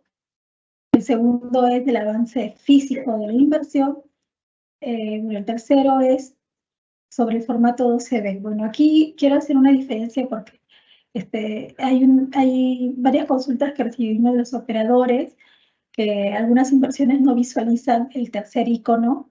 Bueno, se debe a que en abril de 2021 hubo una reestructuración del formato 12B y el registro que se hacía anterior a esa fecha se hacía por componentes productos y posterior a esa fecha para aquellas inversiones que no habían iniciado ejecución física o que a la fecha de abril 2021 no habían reportado en el 12B, la estructura se modifica y vamos a ver un seguimiento físico por hitos. Esa es una pregunta muy recurrente que quisiera que lo tengan en consideración, porque si vamos a revisar se van a encontrar con esta casuística, ¿no? De que ingreso y veo el botón del centro para algunas inversiones y para otras no lo visualizo. Entonces hay que tener en consideración lo señalado, ¿no?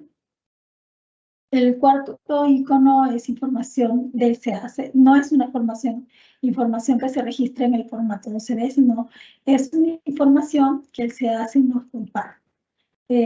Aquí visualizamos desde los procedimientos de selección hasta lo que es propiamente la ejecución, ¿no?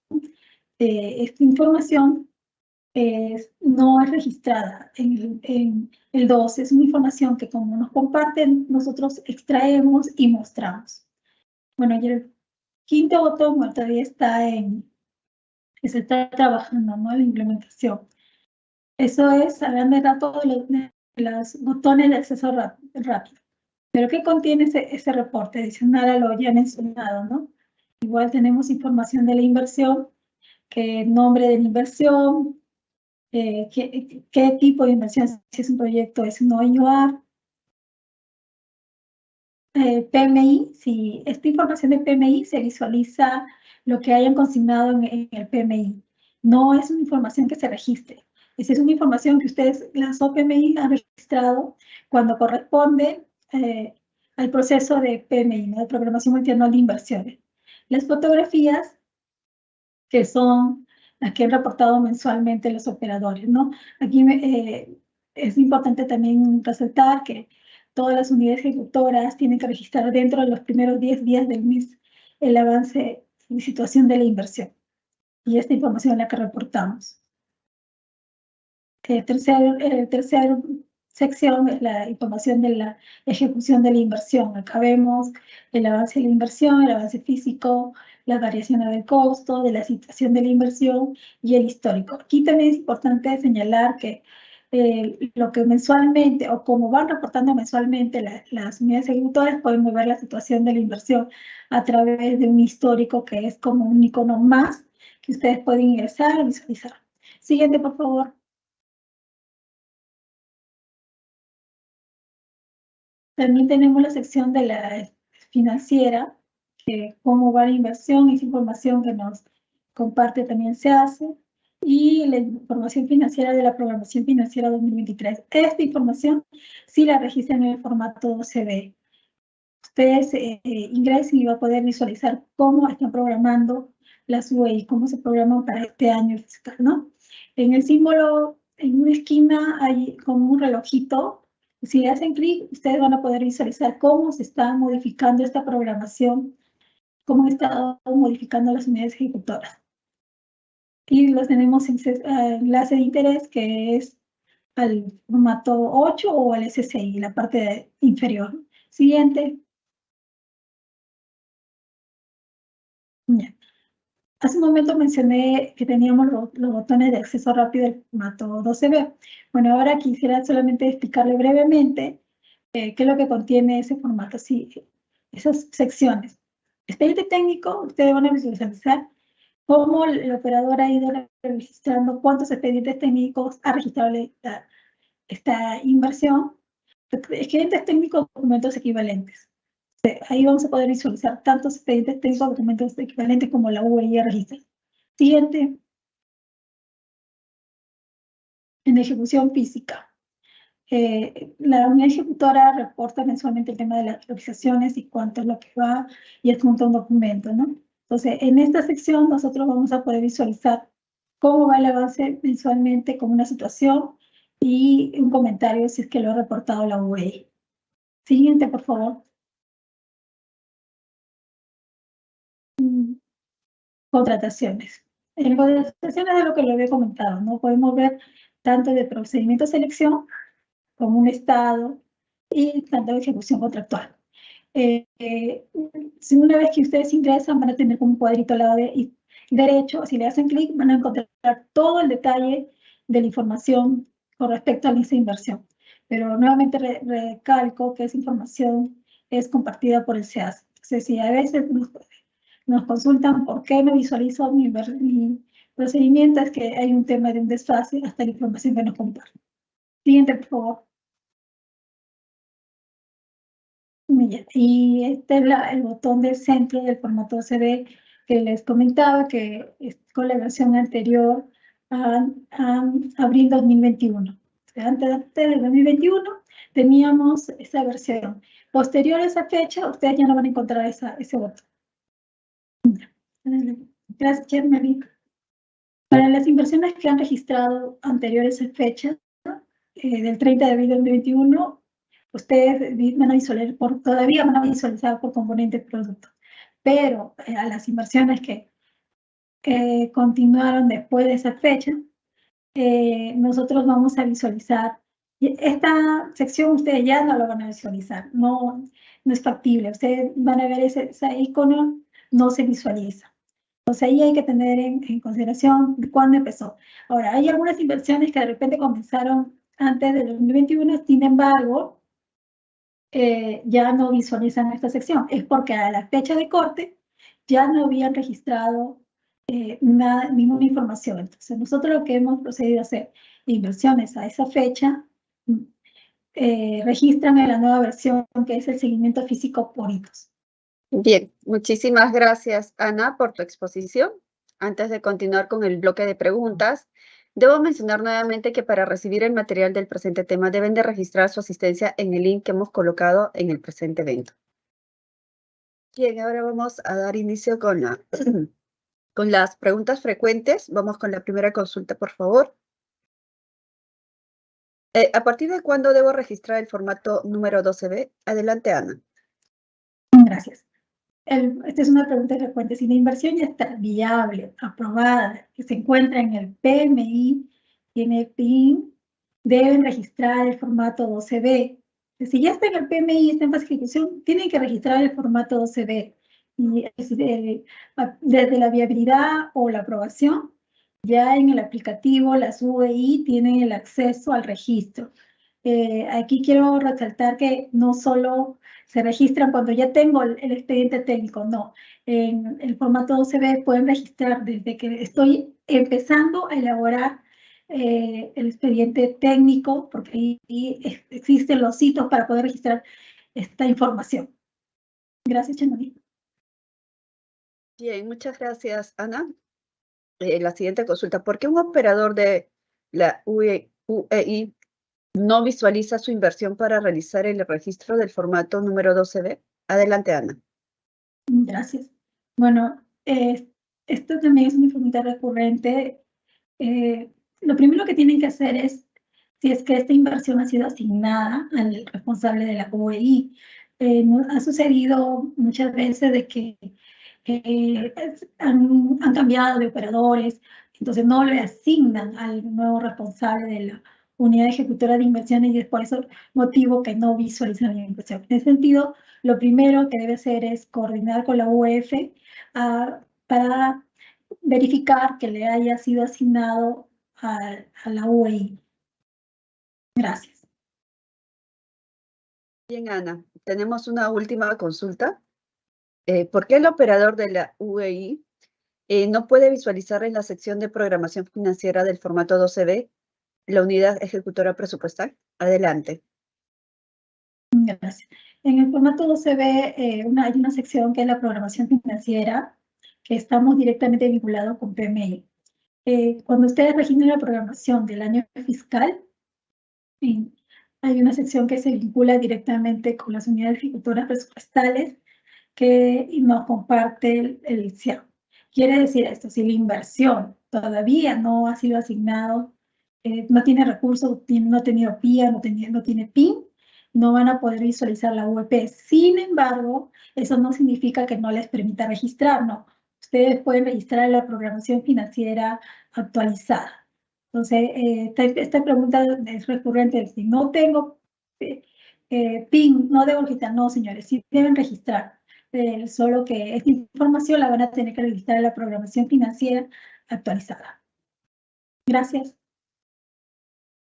Bien, muchísimas gracias, Ana, por tus respuestas. Ahora voy a dar la bienvenida a nuestro siguiente expositor, Uber Zamora Fernández Prada, implantador CIAP de la Oficina General de Tecnologías de la Información del MED. Bienvenido, Uber, adelante. Muchísimas gracias, Sharmeli, y buenas tardes con todos. Bueno, a continuación vamos a ver todo lo que es referente al registro previo en el CIAF-SP y su vinculación con el SEACE. ¿Seguimos? Tenemos un objetivo, que al finalizar la capacitación, los participantes conocerán los procedimientos del registro previo en el CIAF-SP y su vinculación con el SEACE en concordancia a los lineamientos establecidos por el ente rector. Continuamos. Acá tenemos una normativa referente a la contratación del Estado. Tenemos la base legal y algunos artículos de interés. Por ejemplo, tenemos el decreto legislativo 1444, que modifica la ley 30225 y su texto único ordenado aprobado mediante decreto supremo 082 del año 2019, que nos menciona en su artículo 19 requisito de certificación de crédito presupuestario para convocar procedimientos de selección. Es requisito para convocar un procedimiento de selección bajo sanción de nulidad contar con la certificación de crédito presupuestario, de conformidad con las reglas previstas en la normatividad del Sistema Nacional de Presupuesto Público. También tenemos la directiva número 003 del año 2020 del OCE, donde nos indica que son disposiciones aplicables al registro de información en el Sistema Electrónico de Contrataciones del Estado. En el numeral 12, literal C y F, que nos indica que la información registrada en el SEACE por las entidades se transfiere a los casos que corresponde al Sistema Integrado de la Administración Financiera del Sector Público, CIAF-SP, para el trámite de compromisos y los pagos respectivos. Y en el F, dice, el órgano encargado de las contrataciones es responsable de efectuar el registro de información en el SEACE, a los contratos y a las órdenes de compra o de servicio, así como la información referida a su ejecución en el plazo no mayor de 10 días hábiles siguientes a su perfeccionamiento, ocurrencia o aprobación, según corresponda, resultando en caso de incumplimiento las respectivas previstas en la ley normatividad aplicable, ¿no? ¿Seguimos? Acá tenemos alguna normatividad en materia de gestión presupuestaria. También tenemos la base legal y tenemos el artículo de interés. Tenemos la ley 316-38, Ley del Presupuesto del Sector Público para el año fiscal 2023, que nos dice en su artículo 3, alcance disposiciones contenidas en el presente capítulo. Son de obligatorio cumplimiento por las entidades integrantes de los poderes legislativos, ejecutivos, judicial, y acá tenemos también a los gobiernos regionales y a los gobiernos locales. El decreto legislativo 1440, decreto legislativo del Sistema Nacional de Presupuesto Público, en su artículo 41, numeral del 4.1 al 4.8, nos comenta todo referente a lo que es la certificación de crédito presupuestario. Entonces, se les recomienda leer este artículo, ¿no? También tenemos la directiva número 005 del año 2022, directiva para la ejecución presupuestaria para el año fiscal 2023. Anexos, modelos y fichas. Tenemos el artículo 12, 13 y 14, que también nos hablan exclusivamente de todo lo correspondiente a certificación de crédito presupuestario y su registro en el CIAF-SP, así como las previsiones presupuestarias y los certificados de crédito presupuestario y previsión presupuestaria a los recursos de fondos. Continuamos. Ahora veremos a continuación las etapas de integración entre el SEACE y el CIAF. Acá tenemos nosotros un diagrama general de integración entre el SEACE y el CIAF.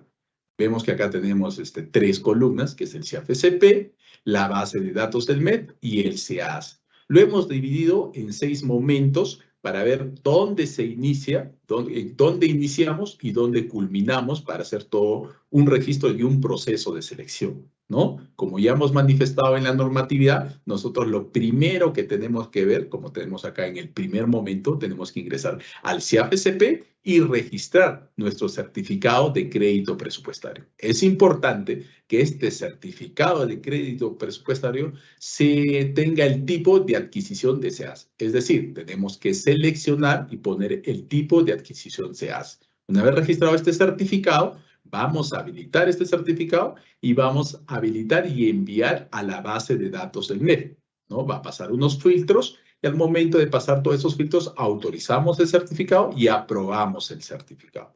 Una vez que nosotros tengamos ya nuestro certificado aprobado, ya los encargados del SEACE ya pueden ir a los actos preparatorios, ¿no? Para vincular nuestro certificado de crédito presupuestario. Ahora, a la hora de vincular nuestro certificado de crédito presupuestario, se va a vincular a través de la fuente de financiamiento, del rubro, de las metas y los clasificadores, ¿correcto? Y va a validar nuestro certificado presupuestario. En la selección, se convoca el procedimiento de selección y se envía el ID del proceso, ¿no? Entonces, al momento de enviar el ID del proceso, ya este certificado está reservado, ¿no? Porque nos envía un ID proceso, la cual es grabado en la base de datos del MEF. Luego de eso tenemos un cuarto momento, que es la ejecución contractual. Una vez que ya se le da la buena pro al proveedor ganador, registramos el contrato. Al registrar el contrato, también nuevamente se valida la certificación de crédito presupuestario en la base de datos, ¿no? A través de la fuente de financiamiento, del rubro, de la meta y el clasificador, reservando nuevamente la certificación de crédito presupuestario en el contrato. Y cuando se publica el envío del contrato, se genera un código de ID contrato, la cual también viaja a la base de datos del MEF y se graba. Como momento número 5, ya tenemos nosotros nuestro certificado aprobado y ya también subimos nuestro contrato. Entonces, por lo tanto, nosotros ya podemos registrar nuestro compromiso anual. Entonces, ingresamos al CIAF-SP y registramos nuestro compromiso anual. Al registrar nuestro compromiso anual, el RUC tiene que ser igual al contrato al cual subimos nosotros del SEAS, ¿no? Este compromiso anual, habilitamos envío, enviamos a la base de datos del MEF, lo autorizamos y se aprueba automáticamente. Entonces ya tenemos nuestro compromiso anual aprobado y nos vamos al sexto momento, donde nosotros ya vamos a registrar nuestro compromiso mensual. Tener en cuenta que al momento de registrar nosotros nuestro compromiso mensual, ya el tipo de proceso no puede ser ni 18 ni 26, ¿no? Y tenemos que verificar los datos del ID proceso y del ID contrato. Entonces, enviamos nuestro compromiso mensual, habilitamos, transmitimos a la base de datos y nos regresa aprobado nuestro compromiso mensual. Para seguir ya con la fase del devengado, la fase del girado y la fase del pagado. Este es el diagrama en resumen de todo un procedimiento desde el CIAF al SEACE para poder registrar en el CIAF. Continuamos, por favor. A continuación, vamos a ver todo este diagrama ahora en el CIAF, ¿no? Vamos a ver los registros del certificado de crédito presupuestario en el CIAF-SP. ¿Seguimos? Seguimos, por favor. Como ya todos nosotros conocemos, el primer paso que tenemos que hacer es ingresar al CIAF-SP con nuestro usuario y nuestra clave y le vamos a dar a aceptar. Siguiente. Nos muestra estos módulos. Vamos a seleccionar el módulo administrativo. Siguiente. Y en el módulo administrativo tenemos la pestaña nosotros de registro y vamos a seleccionar lo que es certificaciones y compromisos anuales. Continuamos. Continuamos. Este es el formato que nos muestra a nosotros para ingresar nuestro certificado. Le damos nuevo. Seguimos. Le damos nuevo y acá este es el formato donde tenemos que registrar nuestro certificado. Como vemos, nos va a solicitar a nosotros el documento, el número de documento, la fecha, el rubro, ¿no? Y acá donde dice tipo de certificado, nos va a mostrar 3 opciones. Adquisición Perú Compras, adquisición se hace y otros. Tenemos que seleccionar, como ya lo comentamos, adquisición se hace. Registramos la justificación y registramos nuestra meta y el monto. Grabamos la información, seguimos. Grabamos la información, habilitamos y hacemos la transmisión. Realizamos la transmisión correspondiente. Siguiente. Al realizar nuestra transmisión, ya nuestro certificado se va a mostrar en estado F, ¿no? Ya sabemos nosotros que el estado F nos indica que nosotros tenemos que ingresar al MADAP. ¿Seguimos? Entonces, una vez que veamos nuestro registro en estado F, ingresamos a este link que es para autorizar nuestro certificado, que es el módulo de autorización de la administración financiera. Siguiente. Acá tenemos una pantalla de este módulo de autorización de la administración financiera, donde nosotros vamos a ingresar a la autorización de certificación presupuestal. Vamos a ubicar nuestro certificado y lo vamos a autorizar. Para eso tenemos que ingresar con un DNI electrónico, con una lectora, tener nuestra clave del RENIE, ¿no? Y vamos a autorizar dicho certificado. Nos va a visualizar a nosotros, nos va a enviar nuestra clave dinámica a nuestro correo, ingresamos nuestra clave dinámica y vamos a aceptar, ¿no? De esa manera vamos a autorizar nuestro certificado. Siguiente. Luego que hayamos autorizado nuestro certificado, ingresamos nuevamente nosotros al SEAP Visual y vamos a realizar una transmisión, ¿no? Como vemos acá en la pantalla. Realizamos una transmisión y vamos a ver ahora a continuación, vamos a ver nuestro certificado. Continuamos.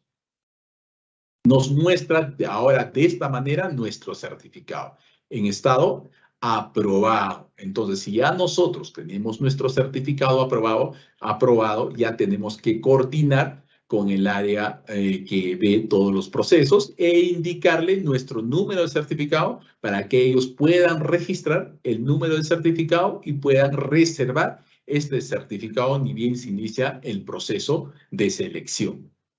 ¿Seguimos? Ahora lo que vamos a ver es la vinculación del certificado de crédito presupuestario al procedimiento de selección y al contrato. Siguiente. Esta es una pantalla, como podemos ver, del SEAS, ¿no? Del OCE, donde nos indica a nosotros el registro del certificado de crédito presupuestario. O si tuviésemos también adicionalmente a eso, las previsiones. También nos muestra nuestro número de certificado, ¿no? La fuente de financiamiento, los clasificadores y el monto. Continuamos. Tenemos otra pantalla, ¿no? Donde a nosotros nos muestra el contrato con datos del presupuesto, donde nosotros una vez que se ha terminado el proceso de selección y se ha dado una buena pro, entonces tenemos que subir nuestro contrato. Entonces es una pantalla donde nosotros podemos publicar nuestro contrato. Entonces lo que vamos a hacer es publicar nuestro contrato, ¿no? De esta manera en el OCE vamos a publicar, le vamos a dar publicar el contrato y se va a publicar nuestro contrato. Siguiente. Y esta es una pantalla, luego que hemos publicado nuestro contrato, nos muestra a nosotros el ID proceso y el ID contrato. La parte que está subrayada de color rojo es que a nosotros nos muestra tanto el ID proceso y el ID contrato, ¿no? Tenemos también ahí el monto y de esta manera nosotros ya podemos estar seguros que el contrato que hemos publicado se remitió o se envió a la base de datos del SEAP. Siguiente. Ahora vamos a ver el registro del compromiso anual y mensual en el SEAP SP. Continuamos, por favor. Siguiente. Acá podemos ver nosotros que ya tenemos nuestro certificado aprobado, ¿correcto? Adicionalmente a tener ya nosotros nuestro certificado aprobado, también nosotros ya subimos nuestro contrato. O sea, ya publicamos nuestro ID proceso y nuestro ID contrato, ¿no? Por lo tanto, vamos a registrar nuestro compromiso anual. Para registrar nuestro compromiso anual, vamos a dar un clic derecho y vamos a insertar nuestro compromiso anual. Siguiente. Acá nos muestra, cuando nosotros hacemos el clic derecho, nos muestra para insertar nuestro compromiso anual. Seleccionamos esa opción, seguimos. y nos muestra este formato, ¿no? En este formato nosotros podemos ver y seleccionar el tipo de operación, ¿no? Que va a ser N. También vamos a registrar en el documento la 060, que es el contrato. Nos solicita el número de contrato, la fecha, el RUC del proveedor, el cual tiene que ser digitado y tiene que ser igual al RUC del contrato que fue publicado, ¿correcto? Nos menciona también ahí una justificación, ¿no? Y tenemos que registrar el monto, ¿no? El monto del contrato. Siguiente. Una vez que hemos registrado nuestro compromiso anual, nosotros habilitamos nuestro compromiso anual y hacemos una transmisión, ¿no? Como vemos acá en la pantalla. Hacemos una transmisión donde nos sale un mensaje que dice proceso terminado. Siguiente. Nosotros luego de hacer nuestra transmisión podemos verificar que en el certificado ya tenemos nuestro compromiso anual, pero ya nuestro compromiso anual se encuentra en estado F. Como ya le hemos comentado, en el certificado, cuando nuestro estado de registro se encuentra en estado F, entonces ese es un indicativo que nosotros tenemos que ir a autorizar este compromiso anual al MADAF, ¿no? Entonces, lo que vamos a hacer nosotros ahora es ingresar al MADAF. Siguiente. Ingresamos nuevamente al módulo de autorización de la administración financiera, que es el MADAF. Siguiente, con nuestro DNI electrónico, con nuestra lectora, con nuestro PIN o nuestra clave del DNI electrónico, ingresamos, pero ahora ingresamos a la autorización del compromiso anual.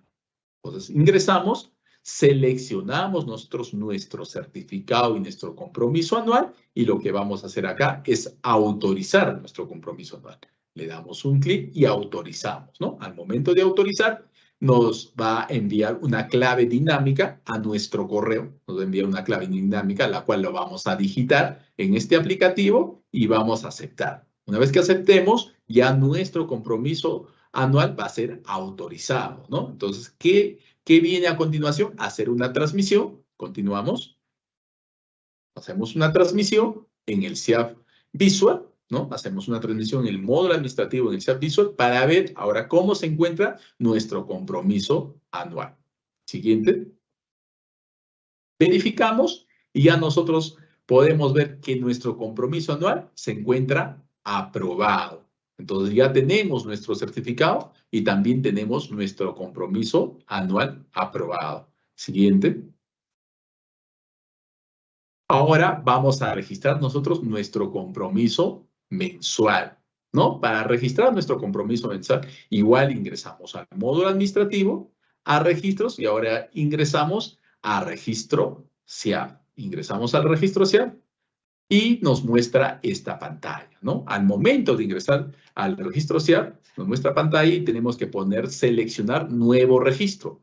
Al momento de seleccionar nuevo registro, ¿no? Nos muestra estos datos para registrar. Tenemos el tipo de operación, N, tenemos la modalidad de compra, que es ley de contrataciones y adquisiciones, y tenemos que seleccionar el tipo de proceso, ¿no? Para nuestro ejemplo, estamos seleccionando el 49. Una vez que hemos seleccionado, nos muestra lo siguiente, ¿no? Continuamos. Nos muestra todos los procesos de selección que hemos realizado nosotros con el tipo de proceso 49. Como vemos en la pantalla, acá nosotros tenemos dos tipos de proceso. Vamos a seleccionar el primer tipo de proceso, que es de nuestro certificado que fue aprobado en nuestro compromiso anual, y le vamos a dar a aceptar. Al darle a aceptar, nos muestra la siguiente pantalla para nosotros poder seleccionar nuestro certificado. Entonces le damos un clic y ponemos aceptar a nuestro certificado y nos va a mostrar lo siguiente, ¿no? Nos muestra que tenemos que nosotros registrar el monto. Para nuestro ejemplo, vamos a rellenar con origen el monto. Entonces estamos rellenando el monto total, ¿no? Y vamos a poner aceptar. Al poner aceptar, ya nosotros tenemos nuestro registro de compromiso mensual registrado, ¿no? Entonces, Para ver esta información, nosotros tenemos que cruzar algunos datos para estar seguros, ¿no? Como es el ID proceso, el ID contrato, también ver la vinculación adecuada del contrato y el tipo de proceso, ¿no? Y vamos a habilitar nosotros nuestro compromiso anual y lo vamos a enviar. Si nuestro compromiso mensual, si nuestro compromiso mensual se quedara en estado T, ¿no? Entonces nosotros también tenemos acá en la parte inferior que podemos ingresar a un link donde podemos ver cómo se encuentra nuestro registro de compromiso mensual. Y por ese link también, si lo vemos aprobado, podemos enviar la aprobación de este compromiso mensual. Entonces, habilitamos y transmitimos nuestra información de nuestro compromiso mensual. Siguiente. Y al momento de transmitir, ya nos regresa a nosotros aprobado nuestro compromiso mensual, ¿no? ¿Qué más podemos verificar en este compromiso mensual? Siguiente. Siguiente, por favor. Podemos verificar los datos del contrato, ¿no? Si nosotros hacemos un clic en estos datos de contrato, nos va a mostrar lo siguiente. Nos muestra lo siguiente, ¿no? Nos muestra todos los datos del contrato del SEACE. Siguiente, donde nosotros podemos validar, siguiente, podemos validar, por ejemplo, el monto, podemos validar el ID proceso, el ID contrato, ¿no? Podemos validar el adelanto, el pago a cuenta, el RUC y el total del compromiso mensual que se ha registrado, ¿no? De esa manera nosotros podemos validar estos datos o ver la información de estos datos cuando hacemos clic en el contrato, ¿no? Siguiente. Siguiente. También en el SEAP Visual nosotros podemos consultar, ¿no? Nuestro contrato. Para consultar nosotros nuestro contrato ya ingresamos nosotros a consultas, ¿no? Ingresamos a consultas y ingresamos también a consultas de contrato. Ingresamos y nos va a aparecer la pantalla siguiente. Acá nos muestra a nosotros todos los contratos. Siguiente. Nos muestra todos los contratos, ¿no? Tenemos en el ejemplo, por ejemplo, que nos muestra a nosotros el ID proceso. También vemos de color rojo que nos muestra el ID contrato. Adicionalmente a eso nos muestra el monto de todo el contrato, ¿no? Y en la parte inferior nos muestra todos los expedientes que están vinculados a ese contrato. Es decir, si yo tengo 4, 3 o 2 compromisos mensuales aprobados en el SEAP Visual, ¿no? O también en estado P, nos va a mostrar acá. Entonces, de esta manera nosotros podemos ver nuestro saldo de cuánto ya nosotros estamos ejecutando de ese contrato, ¿no? Entonces, vamos a poder a través de este reporte ver todos los expedientes que están vinculados, los saldos que tenemos también de este contrato y así de esta manera poder llevar un control, ¿no? De cuánto falta para ejecutar de este contrato o de este proceso de selección. Siguiente. Adicionalmente, también tenemos en reportes, en SEAP, podemos ingresar nosotros a lo que es el formato SEAP. Siguiente.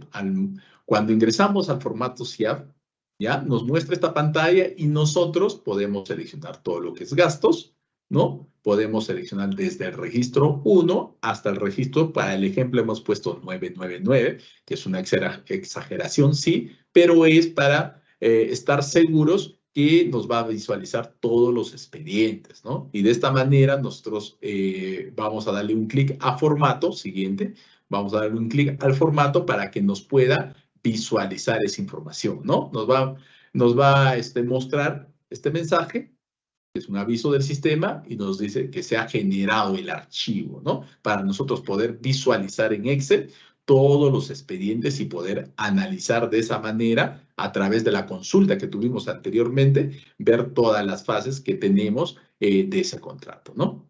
Siguiente. Ahora, o a continuación, vamos a ver algunas validaciones frecuentes que nos muestra el sistema cuando nosotros hacemos un mal registro, ¿no? Por ejemplo, acá nosotros tenemos la validación 873. ¿Qué nos dice esta validación? Secuencia del certificado se encuentra reservado para un proceso OCE, no se puede anular. Ya comentamos. Si nosotros tenemos un certificado aprobado y ese certificado ya fue registrado en el SEACE y se inició un proceso de selección, pues bien, este certificado no se puede anular, ¿no? Como nos comenta acá, si la unidad ejecutora intenta anular un certificado de crédito presupuestal en el SEAP-SP, que está vinculado a un proceso de selección, el SEAP-SP rechaza la operación con el mensaje 873. Secuencia del certificado se encuentra reservado para un proceso OCE. No se puede anular. ¿Cuándo se podría anular este certificado? Primero que se tendría que culminar el proceso o dar de baja este proceso, ¿no? O se tiene que dar una nulidad a este proceso. Para nosotros recién ahí poder liberar este certificado o anular este certificado. Si el certificado está en proceso, no se puede anular ni modificar este certificado, ¿correcto? Por eso viene esa validación. ¿Seguimos? Tenemos otra validación, por ejemplo. Tenemos la validación 891. Proveedor no tiene contrato registrado en el OCE. ¿Qué nos indica esta validación? Hay muchas entidades que una vez que el certificado ya tiene aprobado el certificado, envían este número de certificado para que se inicie un proceso de selección, ¿no? Entonces se inicia un proceso de selección, pero ellos le dan la buena pro, por ejemplo, termina el proceso de selección, se le da la buena pro y registran el compromiso anual y les vuelve con esta validación. ¿Qué pasa ahí? Pasa que en el OCE se ha terminado el proceso de selección, pero no se ha subido el contrato. Entonces, mientras no se sube el contrato, no les va a enviar esta validación, que el proveedor no tiene contrato registrado. Entonces, como ya se les comentaba, para terminar en el OCE, lo que nosotros tenemos que hacer es subir nuestro contrato y también mostramos una pantalla donde podemos nosotros verificar nuestro ID contrato y nuestro ID proceso. Entonces, de esa manera nosotros ya sabemos que hemos subido el contrato. Si no subimos el contrato, pues bien, nos va a mostrar esta validación, ¿correcto? Continuamos con la siguiente validación. Acá tenemos una validación más, que es la 892, la cual nos comenta RUC del compromiso anual es diferente al RUC del contrato OCE. ¿A qué se refiere esta validación? Esta validación se refiere a que, si bien es cierto, yo subí el contrato, ¿no? Yo subí en el contrato, en el OCE, pero al momento de registrar yo mi compromiso anual, yo no registro con el número de RUC que subí en el contrato. Entonces tenemos que verificar nosotros, si yo subí el contrato con un número de RUC, pues mi compromiso anual también tengo que registrar el mismo número de RUC. Si no, nos va a presentar esta validación. Siguiente. Tenemos una validación más en la cual, ¿qué nos dice esta validación? ¿No? Es una validación, la 893, donde nos dice, compromiso está vinculado a un contrato OCE distinto a la certificación de reserva, ¿no? Acá estamos viendo ya que estamos en el compromiso anual. Entonces, si la unidad ejecutora intenta enviar un compromiso mensual que corresponde al tipo de operación N con un código de contrato SEACE distinto al que está vinculado al certificado de crédito presupuestario, nos va a mostrar esta validación, ¿no? Compromiso está vinculado a un contrato OCE distinto a la certificación reservada. Siguiente. Bueno, para culminar esta capacitación tenemos algunas recomendaciones, ¿no? Ya lo hemos comentado, ¿no? Tenemos, por ejemplo, que el tipo de certificado a considerar es adquisición SEACE, ¿no? Entonces hay que tener en cuenta que el tipo no siempre va a ser SEACE para nosotros poder registrar un proceso de selección, ¿no? También tenemos que en el compromiso mensual no se considera el tipo de proceso de selección 18. Entonces, cuando nosotros registremos nuestro compromiso mensual, no tenemos que seleccionar el tipo de selección 18, tenemos que seleccionar el tipo de proceso que le corresponde.